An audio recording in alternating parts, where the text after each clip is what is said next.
Welcome to the Teen Life Podcast, where we believe that teenagers are not a problem to be solved, but we are here to help you equip teenagers through the power of connection. Hey guys, this is Chris Roby, and over across from me is Tobin Hodges. Hey, how's it going? Doing great, man. So we are kicking off a month-long series that we've been really excited about for a while. As a lot of our normal listeners know, my regular co-host Carly Duke is out on maternity leave right now, and we'll be wrapping that up here in the next few weeks, and we'll be getting her back here to the podcast studio. We've been doing this great series on teenage behaviors, and so if you've not seen that, go back and look. They're short, 10-minute up to 15-minute, just really short episodes, just on different teenage behaviors that are that we often encounter. One we might even call stereotypes, and so. I encourage you to go back and listen to those if you've not already. They're a quick listen and super helpful. But for this month, in the month of August, we are exploring what we're calling diverse families. And so this is just a podcast series where we're acknowledging that not every teenager comes from maybe what we would call a nuclear or I don't want to say normal family, because I don't think that's a really fair thing to say, but just teenagers come from all different kinds of backgrounds, and I think it's really important that we acknowledge that and get some insight on maybe what kind of a family situation that a teenager is coming from. Yeah, and the great thing about this is, as a person who came from a not traditional family, I came from a single parent family household and some special needs in my household as well. There's just times that you need somebody that kind of knows what you're going through to kind of give you some advice, and it carries a lot more weight because they do understand what you're going through. And so that's why we're going to bring people into this podcast as well that are living in these diverse families. So that way, if you are in this situation, that you can relate to them and maybe get some advice and even some resources from them as well. Yeah. And so every single week, either myself or Tobin are going to be doing more of an interview style. And this kind of goes back to old school Teen Life days where we did just all interviews. This won't be the typical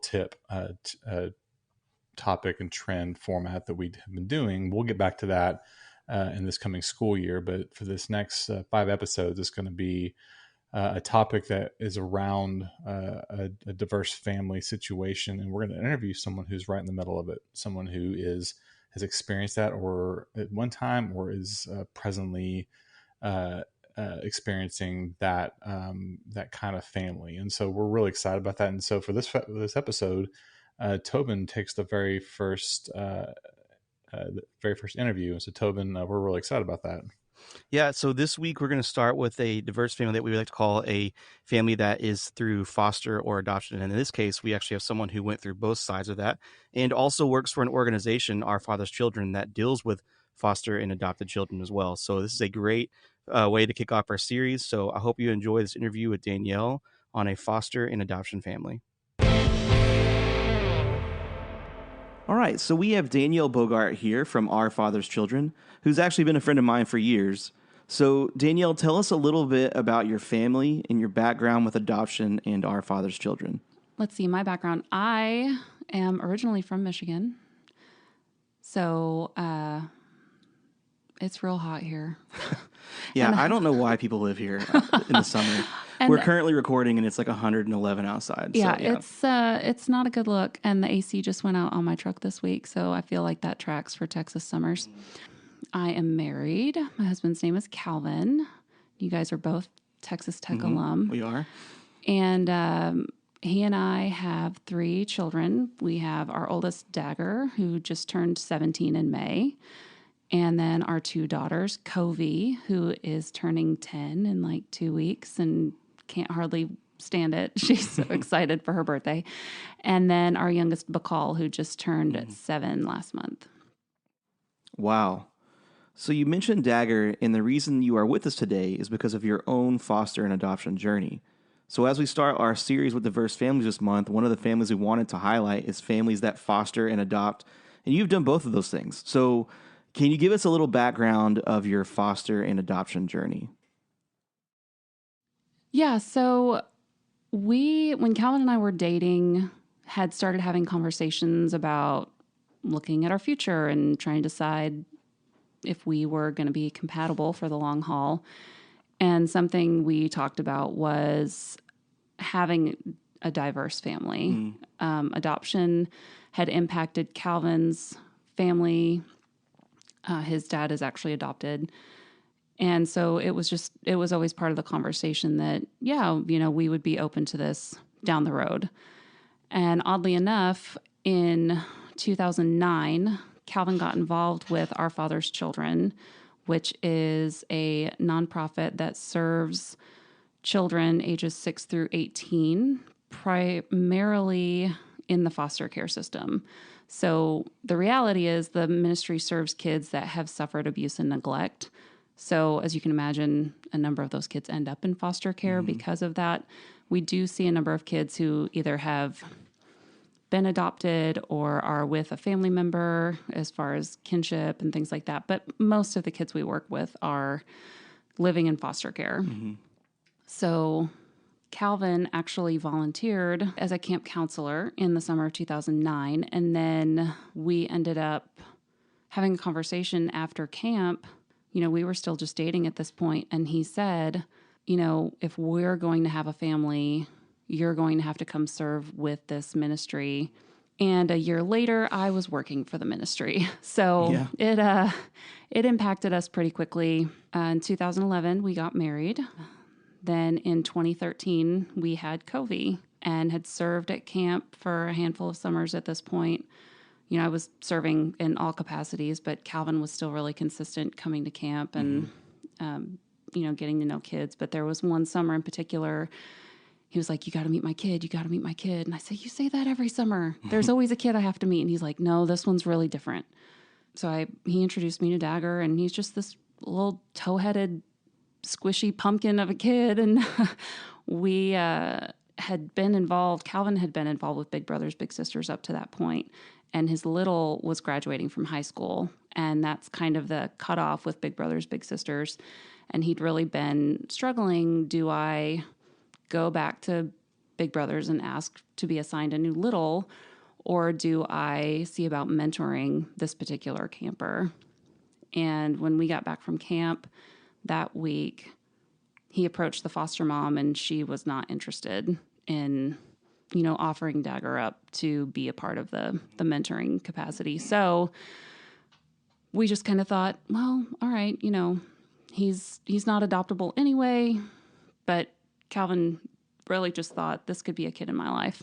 The next summer, Calvin and Dagger were paired again, which we asked our executive director about.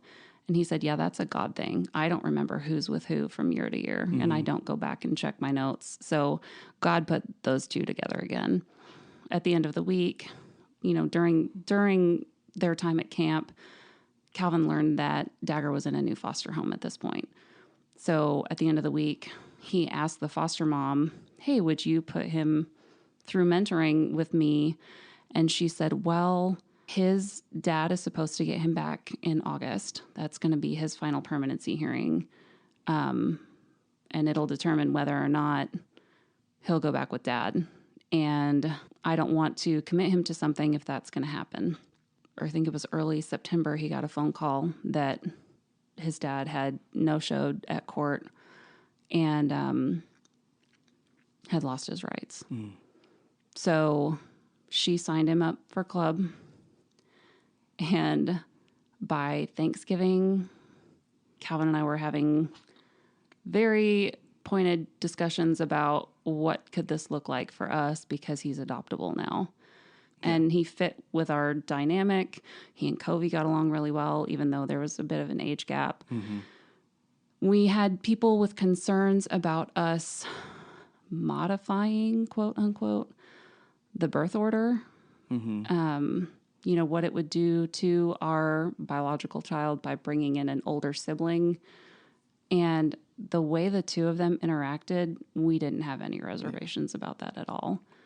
So we expedited the training and all the stuff we had to go through to become foster parents over the holidays. So we started everything, I want to say it was at the very end of November. And we were licensed by March, which... That's fast. Is fast. He was placed with us in April of 2016. He turned 10 in May. I gave birth in June. We adopted him in July. We actually had the opportunity to go before the judge in Weatherford and say, we don't want to wait the 6-month period, and these are the reasons why. We laid it all out for him, that we have known him for years and everything. And we really wanted to get his name changed before school started in the fall. So he didn't start the year with one last name and then get a new last name. So we adopted him in July, and Covey turned 3 in August. So we went from 1 to 3 very quickly. Yeah, that's quite the adjustment of a 3-month span. So my next question is, in the midst of all these things, like you mentioned, you modified the birth order because you were already a parent and you were pregnant at the time when Dagger came into your household. How did all of this affect your parenting under these special and specific circumstances? Everybody talks about how each child has to be parented differently. And we found that to be the case very quickly.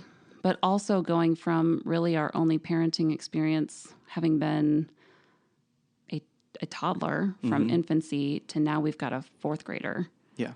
So it was helping him find consistency, but also knowing we weren't going to let him go. We this is permanent as far as we're concerned. So parenting him, suddenly we've got kids with homework and that want to play sports and be involved in all these other things. So it really was kind of a quick, this is just what we need to do to give him a childhood. Yeah. So I had the privilege of getting to see 10-year-old Dagger, and as he's grown, getting to watch him in Upward Sports, youth group, and other things around here. So on that note, as parents who are going through this, what can we in the community do to best support parents in the foster and adoption process? One of the things I leaned hardest on during that phase of life was we were in a community group here at the church. And I feel like I probably could have benefited from some therapy at that point, but as a mom of 3, when did I have time to go to therapy? And so I think I kind of took advantage of that group, but it was also such a blessing because so many of them were at different points of parenting.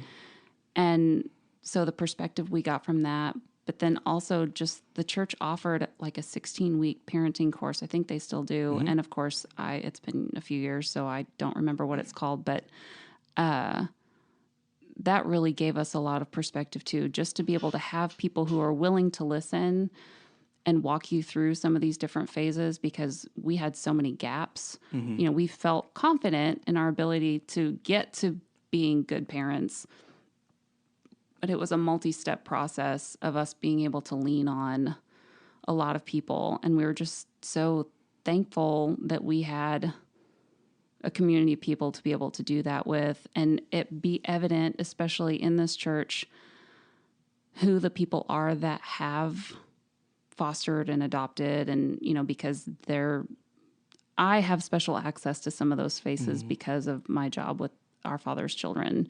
We've had 5 families adopt out of camp from kids they've met at camp.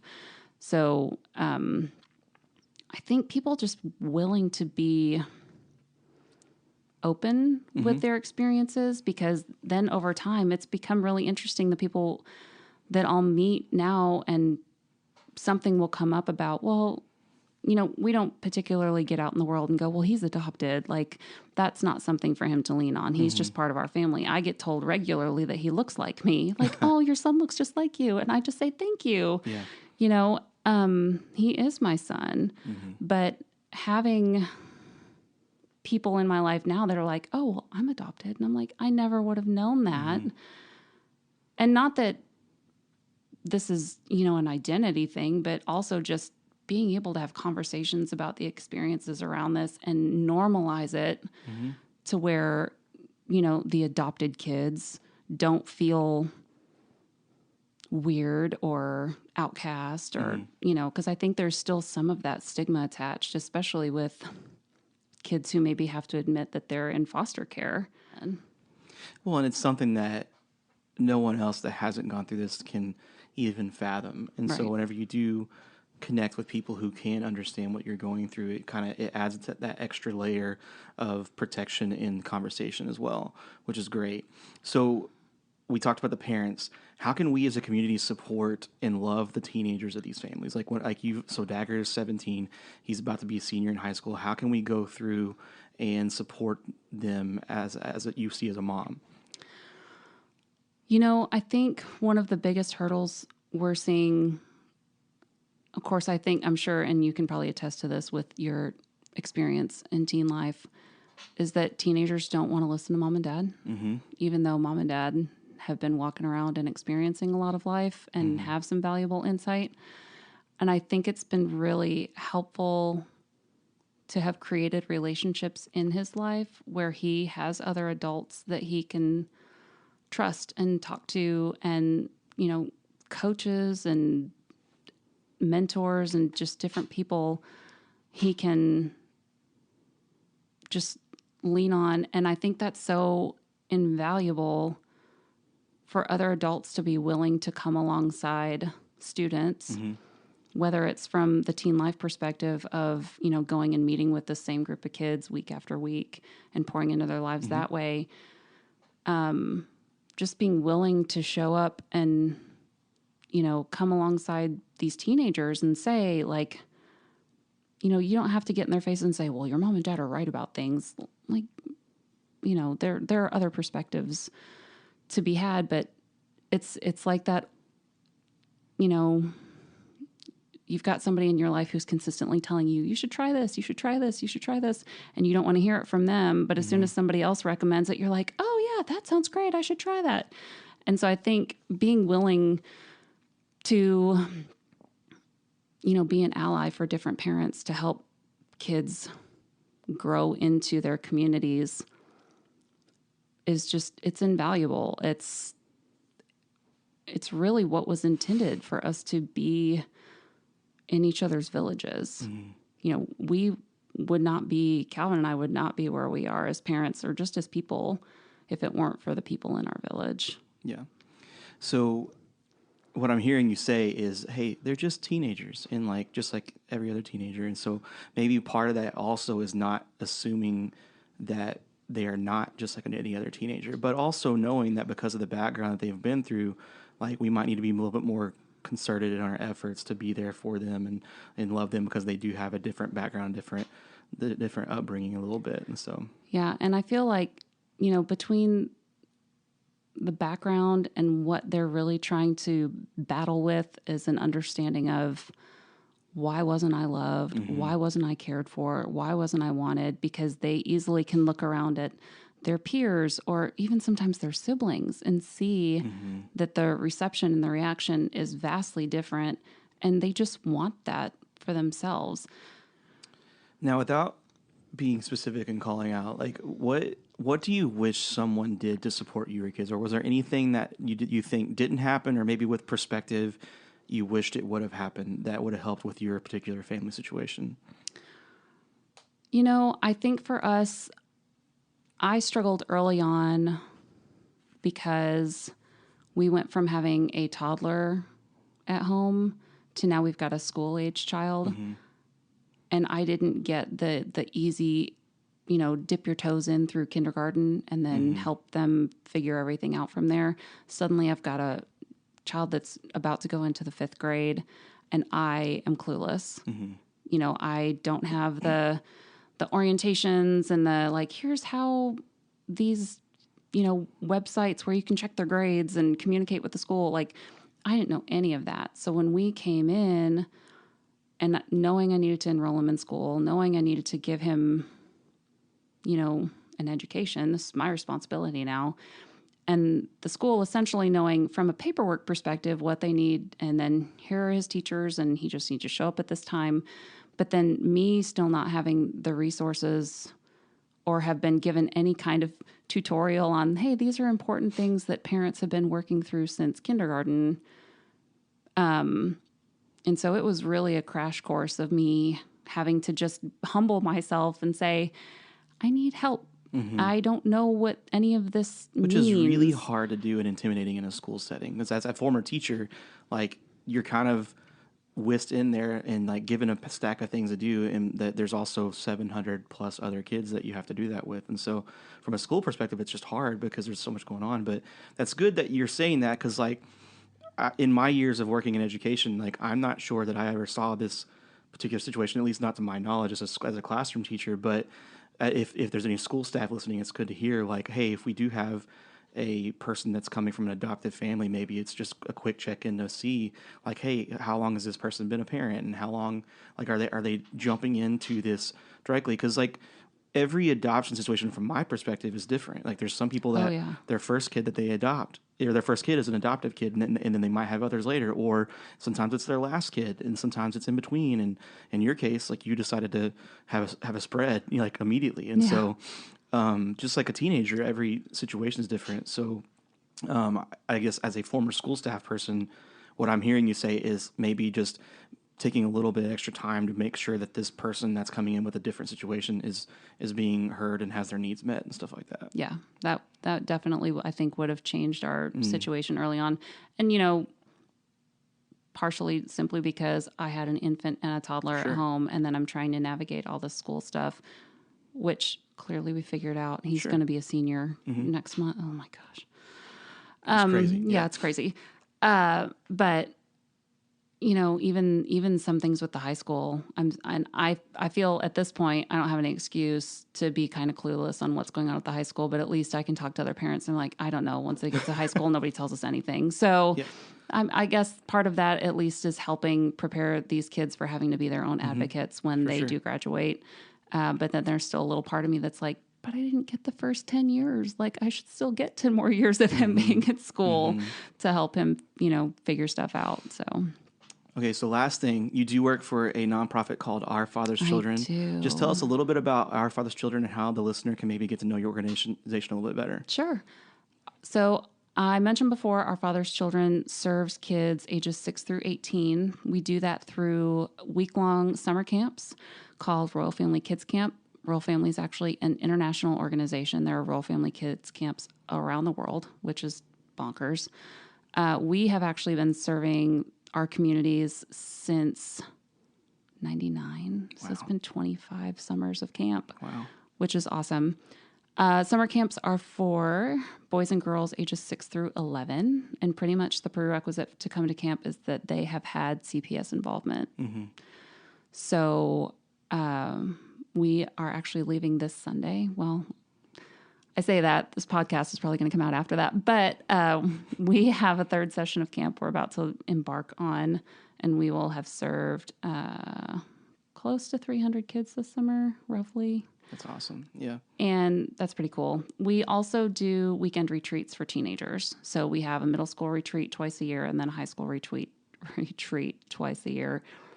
And then we do an all-girls teenage retreat for 12 to 18. And then an all boys also. But we offer all of those. We own our own campground out in East Texas. So we take all of the kids for all of our programs out there. It's about an hour and 45 minutes from here. And it's really great because it gives them that continuity. These kids might see multiple foster homes in the years they're with us, but at least camp is consistent. Wow, I've never thought of it that way. Yeah. Akiva means shelter. And to us, that gives them a second home. Yeah. We've had over 60 kids now come back and serve with us after graduating out of our programs, which is mind-blowing that many kids are willing, once they get into adulthood, to come back and then want to be teen helpers and want to be camp counselors, or they serve as lifeguards at the campground for the entire summer and earn a paycheck, which is super empowering. Yeah, that's great.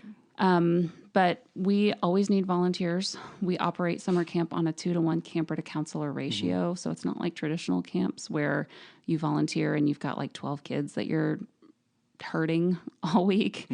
You've got two to give them really focused attention and love and teach them about Jesus. And it's really cool. How can the listener find more about you guys? Yeah, the website is ourfatherschildren.org, and we couldn't do it without people willing to give up some of their time and just come low on these kids. And, you know, a lot of people enter into it thinking, you know, oh, I'm going to go change the life of a child. And they come home a week later going, I am not the same person I was a week ago. And it's always for the better. Yeah. And we'll leave the information for Our Father's Children in the episode notes. So if you're listening and you feel called to check it out or maybe go help or volunteer for a camp, then you can find all the information at Our Father's Children and just ask for help. So thank you, Danielle, so much for coming to let us know more about thanks for having you me. and your awesome family, and we really appreciate your time. Thank you to Danielle Bogart from Our Father's Children for joining us as we start our diverse family series with foster and adoption care. If you liked what you heard, please subscribe to our podcast and follow us on all of our social media. And don't forget to review us on your favorite podcast app. If this resonated with you and you think it might resonate with someone else, please text it to them and share with them. Don't forget to come back next week as we continue our series on diverse families. See you then.